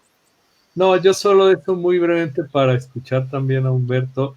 A mí me parece que la relevancia del pensamiento de Taylor es que enseña a pensar en un contexto donde necesitamos pensar las tensiones, donde necesitamos pensar que no hay respuestas lineales, no hay respuestas unívocas, sino que tenemos que habituarnos a vivir en el disenso, en la contradicción, en la tensión. Y por eso yo decía al principio que me parece que no hay un solo pensador, un solo filósofo importante y serio que justo no revele esas tensiones, ¿no? Es decir, y por eso pienso que Illich es de esos grandes filósofos que plantean grandes preguntas y que nos obligan a permanecer cuestionarnos y a permanecer generando ideas vivas, ¿no? Pero yo justo no creo que ni en Taylor ni en Illich haya respuestas unívocas, respuestas claras a los problemas. En ese sentido me parece que como los buenos filósofos enseñan a pensar y me parece que eso es importante en estos tiempos, ¿no? Me parece que es importante abandonarle que los problemas se resuelven de una manera simplista, que hay respuestas unívocas. Me parece especialmente importante en estos tiempos donde hay una enorme resistencia al pensamiento complejo, ¿no? Me encanta. Pero no sé, Humberto. Humberto. Pues de lo que preguntaba Eduardo, no, pues sí ha habido, digamos, si vemos incluso biográficamente traducciones prácticas del pensamiento de Illich. Él, por ejemplo, podemos ver que hay una continuidad desde que él era párroco en Nueva York, en este barrio puertorriqueño en Manhattan, hasta sus últimos años. Y esta continuidad, yo creo, es su idea de que se podía recuperar algo del espíritu original, de la espontaneidad del encuentro con los demás, que era su interpretación del cristianismo. Y eso es lo que hacía, es lo que intentó hacer como párroco en Nueva York, pero después fue lo que intentó hacer como, pues como investigador y como docente, digamos, libre en el CIDOC en Cuernavaca, que era crear justamente un lugar que más bien lo que produjera fueran encuentros, claro. Una institución académica que no fuera jerárquica, que no fuera certificada, eh, que no fuera escolarizada en el sentido tradicional, sino que fuera más bien como una especie de caldo de cultivo para encuentros. Encuentros con otras personas, encuentros con maestros, encuentros con alumnos, encuentros con libros. Lo que fue cambiando a lo largo de su vida, yo creo, fue la escala en la que él creía que era posible esa transformación de las instituciones en el sentido de recuperar esa espontaneidad original del encuentro con los demás. En los años 70, él todavía creía que eso se podía hacer a una escala pues, general. O sea, que realmente se podía, como él proponía, desescolarizar la sociedad, por ejemplo. De modo que se desmontaran los sistemas educativos de su manera, de su sentido, en su sentido convencional, y más bien se crearan redes de intercambio de conocimiento para el encuentro de personas interesadas en aprender una habilidad, una disciplina, etc. Eso fue cambiando a lo largo de su vida. Y en sus últimos años, sobre todo en los años 90, él pensaba que la única escala en que era posible recuperar esa espontaneidad de los encuentros era la pequeña escala de la amistad. Los encuentros como, pues, como él llamaba, como los simposios, en el sentido platónico, encuentros en el que un grupo de amigos se reúnen y toman vino y discuten inquietudes comunes. Ahí, por ejemplo, sí había una reducción práctica, pero con una escala completamente distinta y con un sentido, yo creo que sí, mucho más pesimista. O sea, en los años 60, 70, él sí creía que se podía, él no hablaba de revolución, él hablaba de inversión de las instituciones. Pero en los 80, 90, él creía que ese momento ya había pasado, que ya, digamos, Occidente había entrado, digamos, en una vía sin retorno, en este grado de institucionalización de la libertad, digamos, y que no quedaba de otra más que como pequeños bolsillos de resistencia. Entonces, digamos, yo lo que intenté hacer, por ejemplo, con este libro de Otra modernidad es posible, es tratar de reivindicar a ese Illich de los 60-70, que todavía pensaba que se podía hacer algo más allá de la pequeña escala de la amistad. Pero realmente Illich, lo que como murió, con la postura que él murió, y es la que se refleja en este libro del que estamos hablando hoy, en Los Ríos al Norte del Futuro, es que esa gran escala, esa recuperación en gran escala de la espontaneidad de los encuentros ya no era posible, y solo quedaban estas como pequeñas liturgias personales de encuentro en torno a la amistad. Es lo que estamos haciendo ahora, ¿no? Digo, en ese sentido es fascinante. Yo estaba muy ilusionado desde la mañana, fui el primero en conectarme, o sea, verdaderamente, y es mucho, no sé si estás de acuerdo, querido Humberto, las cosas que pasaban en torno a las discusiones editoriales de Ixtus, de Conspiratio, ¿estás de acuerdo? Seguramente.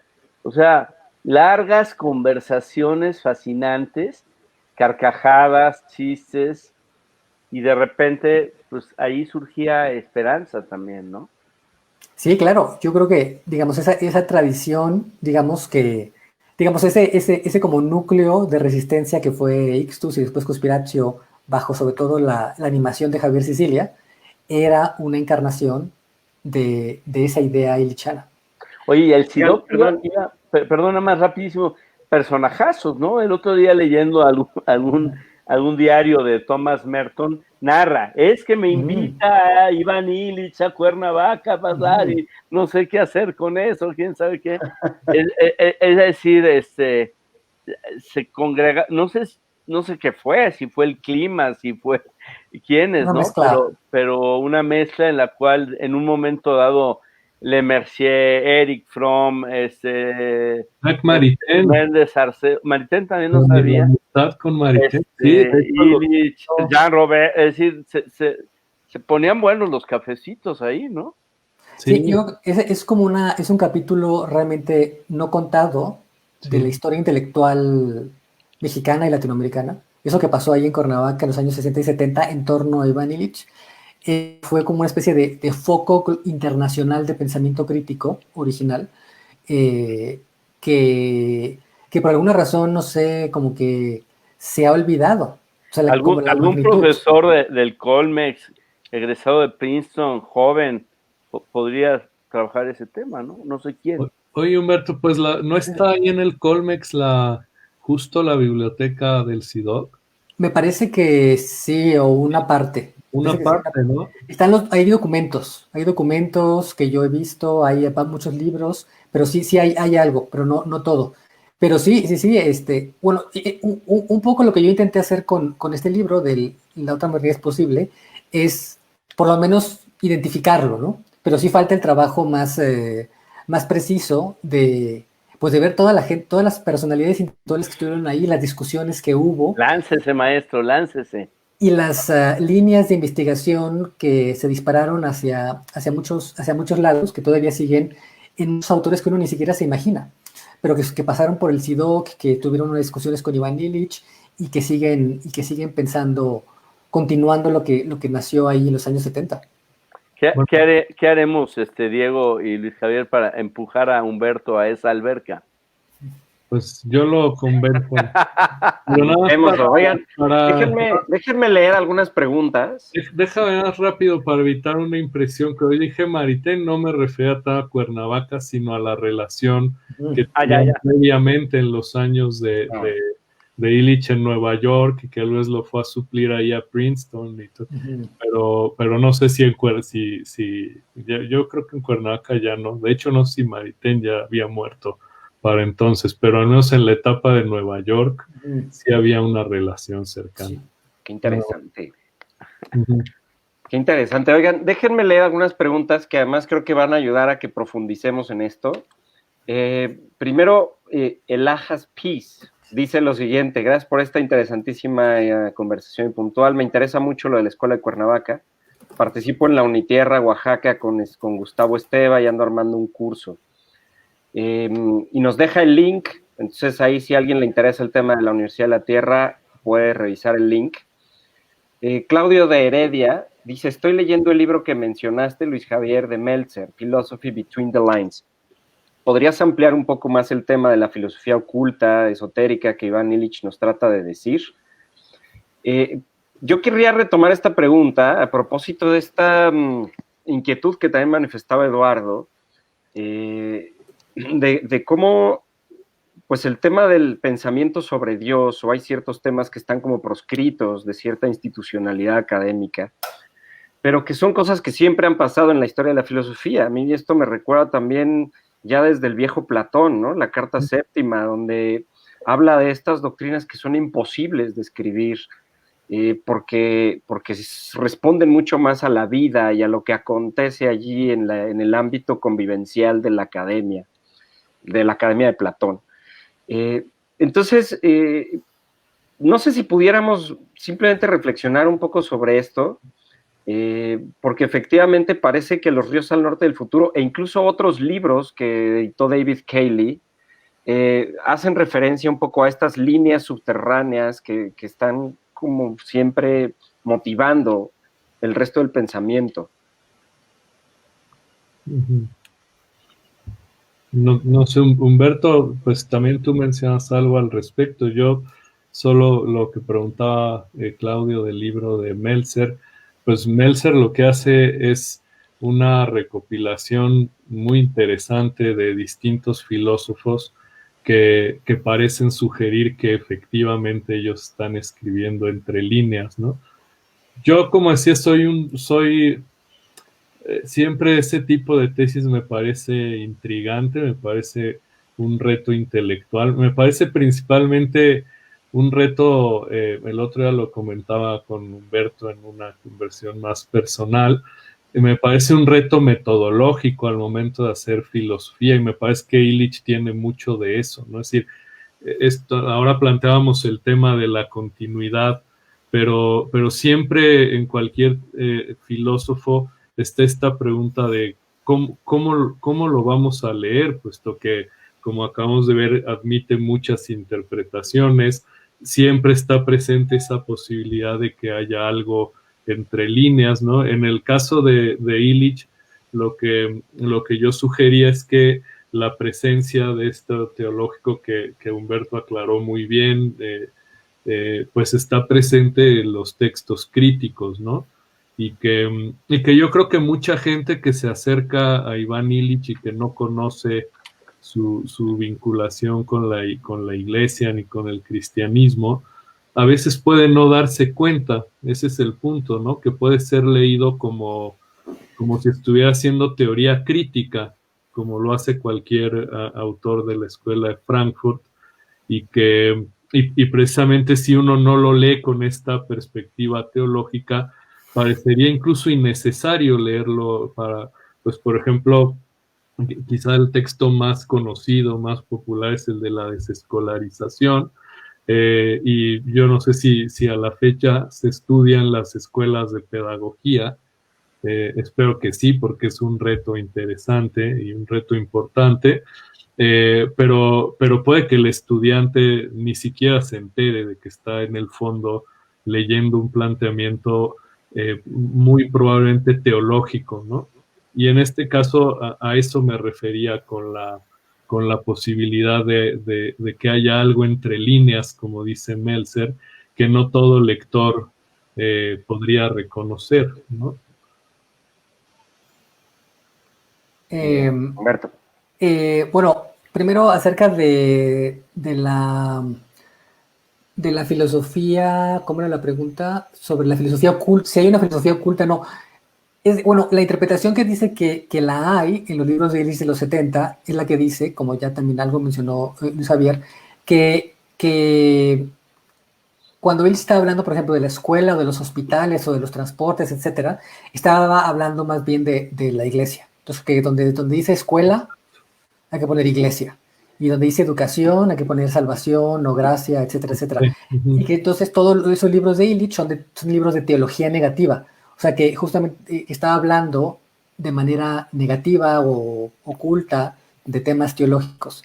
Y yo creo que en un cierto plano es cierto. Yo siento que en un cierto plano sí. O sea, The Schooling Society, la sociedad escolarizada, pues es en cierta manera un ensayo de eclesiología. Al mismo tiempo que tiene una dimensión secular autónoma, yo creo. Y esta es la conexión, yo creo, con lo de la escuela de Cuernavaca, que yo, al estar leyendo a Illich, y también al leer a Jean Robert y a varios de los autores que estuvieron presentes en los seminarios del SIDOC en Cuernavaca, pues se me hizo muy difícil no darse cuenta de un paralelismo muy claro con la teoría crítica de la escuela de Frankfurt.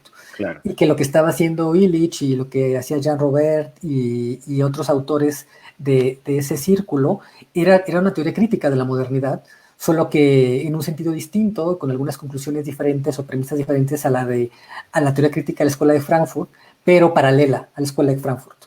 Entonces, ahí yo creo que hay una dimensión secular autónoma, digamos, de la crítica de la modernidad de Illich, a pesar de que en otro plano quizás sí sea teología negativa lo que estaba haciendo, pero yo creo que son planos que están conectados, pero que a la vez mantienen cierta autonomía. Y bueno, y al final, pues, si vemos la teoría crítica de la escuela de Frankfurt, también es teológica. Por supuesto. También es teológica, y el que no lo era, que era Habermas, ahora ya, pues ya es casi creyente. Sí, totalmente. Habermas ya es casi creyente y dice cosas como que no, sin la religión no se puede pensar.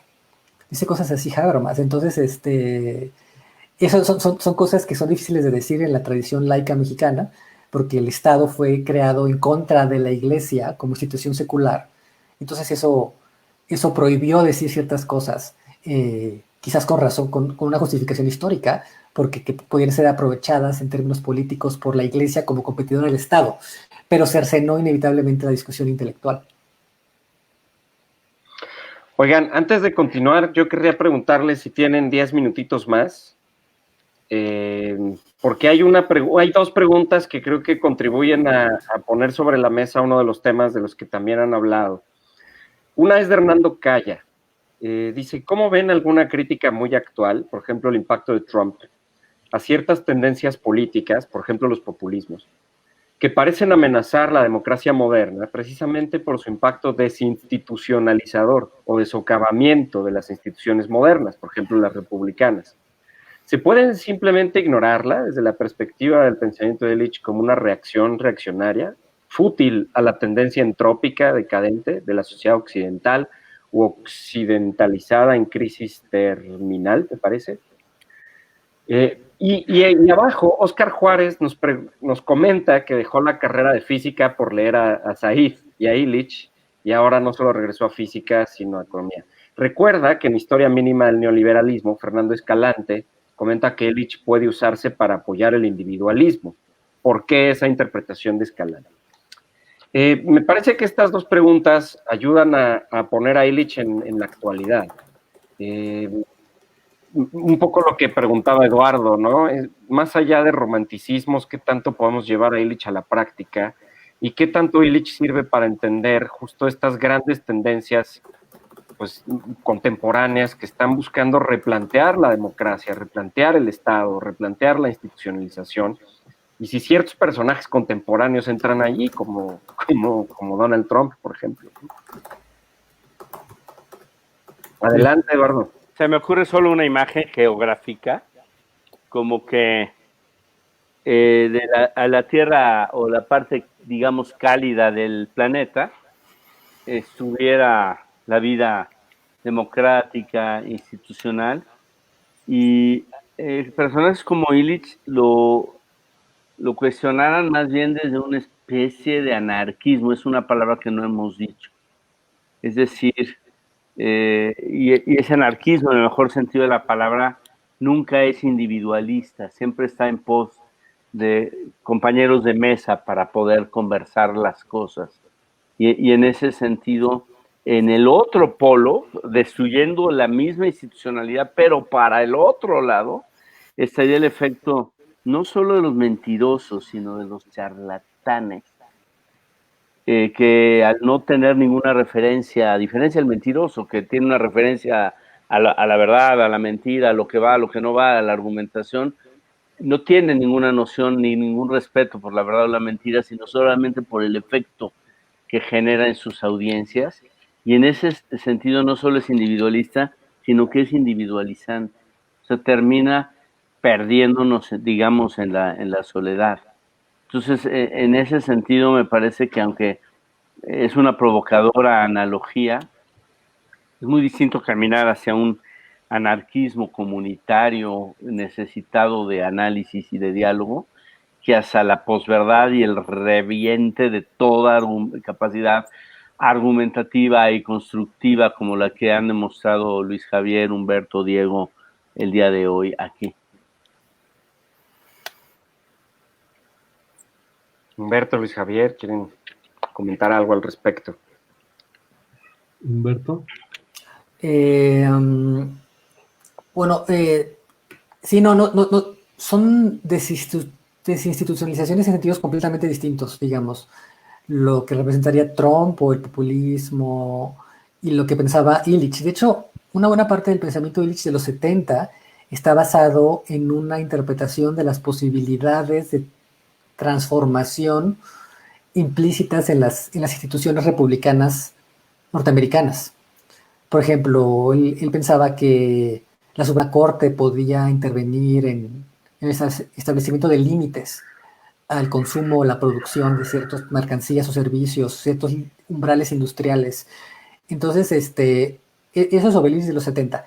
El Illich de los 80 y 90 yo creo que ya más bien es completamente escéptico de las instituciones, pero no es que fuera antiinstitucional, sino que realmente cree que no hay mucho que se pueda hacer en ese ámbito de gran escala. Entonces sí, no creo que sería, que puede ser comparable.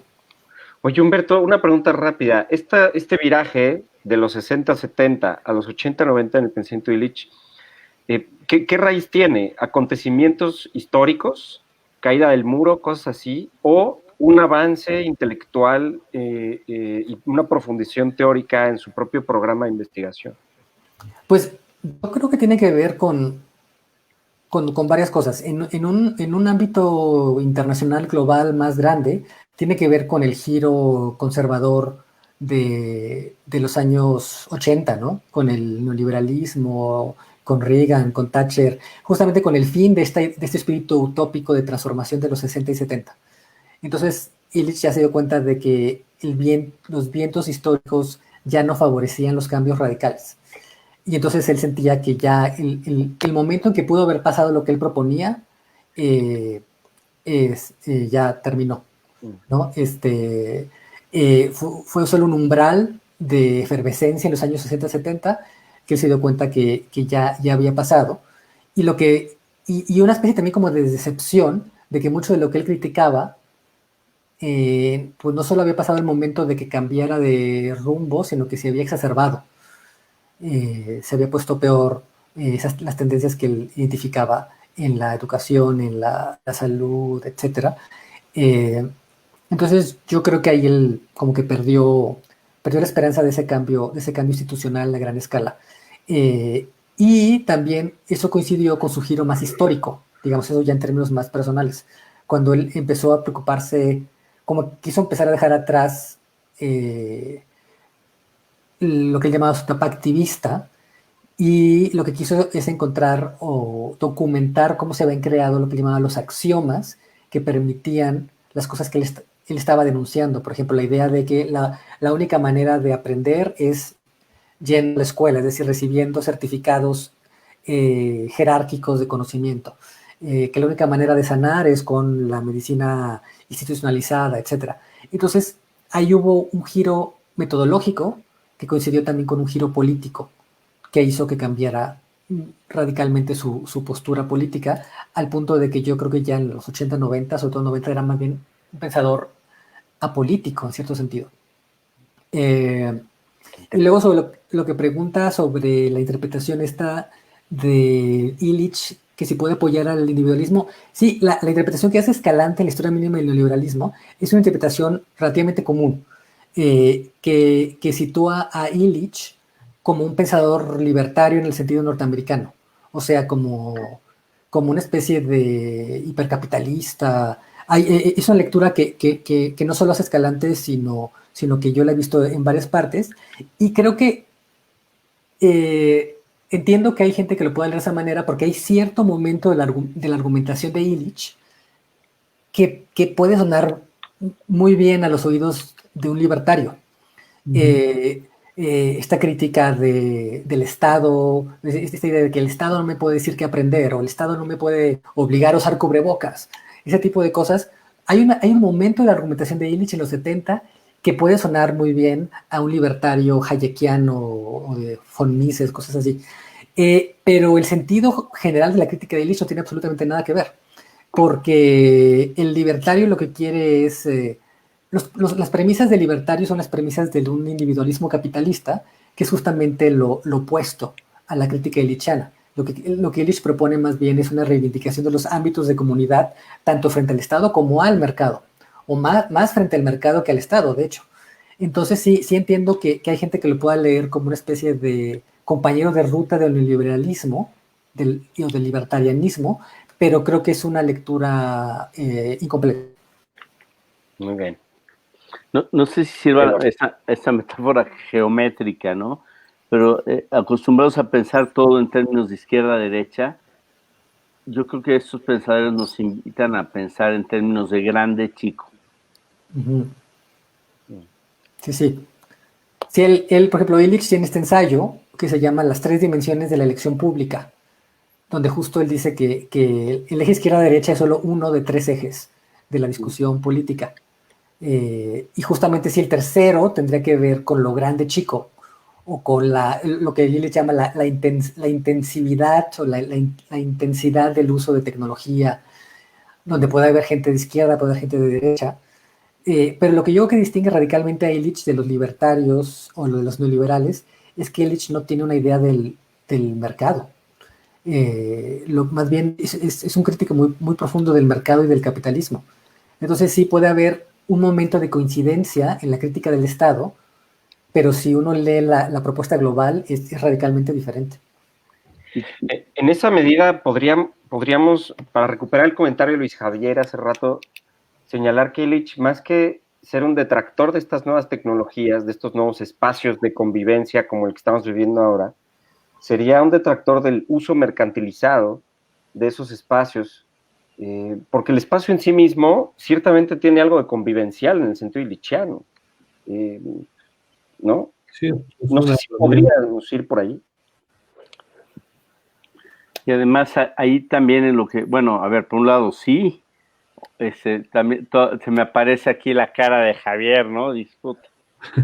Y a ti también, no te hagas, o sea, pero lo otro que me parece muy importante con respecto a lo que dicen es que allí se encuentra una, digamos, complementariedad, una armonía con ciertos comunitarismos, ¿no? Por ejemplo, de origen gandiano. Cuando yo cuando yo empecé a trabajar en Ixtus, a colaborar, a participar de estas discusiones sabrosísimas, era mucho más referente Gandhi que Illich para todos. Cuando entra Jean y se enriquece mucho la discusión, Gandhi sigue siendo un personaje, digamos, venerado, y toda esa lógica de la vida comunitaria, Lanza del Basto y toda la experiencia del arca que había traído Javier junto con George, Patty y otros de Europa, y que quería instalarse en México, y cuya expresión era cuya expresión hacia afuera debía haber sido, de esa vida comunitaria, debió haber sido la revista. Ya luego las historias son fascinantes, pero ese experimento finalmente fue una frustración permanente en la vida de muchos de ellos, pero la revista sí quedó, curioso. Pero lo que quiero decir es que otro día platicaremos sobre Gandhi y su teoría económica, pero también tenía que ver con el rescate de lo pequeño, el rescate de lo autónomo, el rescate de la vida comunitaria. Schumacher podía ser también una afinidad interesante. Lo pequeño es hermoso, ciertamente, para Gandhi, que prefería... ahorita voy a terminar con una anécdota, digamos, hilar, ¿no? La rueca, que consumir casimires, pues, y que su una única oportunidad real, honesta, de oponerse a las leyes, digamos, colonialistas de las que era sujeto, era hacerlo con sus manos. Esa dignificación del trabajo manual y de la economía en el sentido como más primario del término, tiene que ver con Gandhi, ¿no? Y luego ya nada más digo que alguna vez a la revista se nos criticó de ser gandianos sin rueca, ¿no? Que es de las frases más ingeniosas que se dieron en todo este caminar, ¿no? Pero bueno, en fin, lo que quiero decir es que la dimensión económica de este comunitarismo, de esta cierta anarquismo, podría hacer muy complementaria la filosofía gandiana con el pensamiento de Illich. Claro. Y por ahí esa utopía, llamémosle así. Bueno, son 7:55. Esto está muy sabroso. Creo que podemos abrir el micrófono una vez más a Luis Javier, Humberto, si quieren decir algo para concluir. Y nos vamos a descansar. Si quieren, pues, si no, no. No, bueno, podríamos seguir aquí. Claro. No, yo coincido con todo esto último que han dicho Humberto y Eduardo. Y pues nada, ¿no? Simplemente agradecer la invitación a este conversatorio que he disfrutado muchísimo. Y pues tenemos que decir de una manera muy antilichiana que deben comprar el libro, ¿no? Por supuesto. No, lo que me parecería fascinante finalmente, yo sí creo que haría mucho bien revitalizar, releer algunas tesis de Iván Illich, y aunque, como decía Eduardo, quizá podría sonar raro que eso deba suceder en el ambiente universitario. Creo que eso sería muy positivo, y si no sucede en el mundo universitario, gracias a estos recursos creo que podríamos pensar junto con Alios Ventos y pues quien se quiera sumar pues en una especie de seminario colectivo, público, etcétera, donde podamos leer y discutir de nuevo a Iván Illich. Y pues muchas gracias. Gracias, Luis Javier. Humberto, si quieres. Bueno, primero de nuevo, gracias a Alios Ventos por convocarnos, a Eduardo, a Luis Javier por la conversación. Y sí, yo creo que sí, puede sonar paradójico y en cierto plano lo es, pero al mismo tiempo yo creo que muchas de las ideas de Illich son programas de investigación, sí, que cruzan por la academia y fuera de la academia, y que hay muchas tesis de Illich, por ejemplo, muchos cálculos que yo creo que justamente ingenieros podrían, ingenieros, pedagogos, médicos, investigadores de salud pública en universidades y fuera de las universidades podrían retomar. Entonces digo que son programas de investigación que podrían ser retomados por la academia y que necesitan ser actualizados por la academia, y yo creo que ahí habría muchas sorpresas valiosas para el conocimiento contemporáneo. Pues muchas gracias, Humberto. Bueno, pues yo a nombre de Alios Ventos agradezco infinitamente a Eduardo, Luis Javier y Humberto. Este es el libro, lo pueden comprar paradójicamente en Amazon, en su versión impresa, pero también en su versión electrónica. Pero si alguien quiere evitar los sistemas y no darle dinero a Jeff Bezos, puede pedirlo directamente por un mensaje directo aquí en Facebook a nosotros y se los enviamos sin costo alguno, con muchísimo gusto. Pues buenas noches, muchas gracias. Y buenas noches. Leamos a Illich. Hasta luego. Hasta luego. Hasta luego. Gracias. Gracias, hasta luego.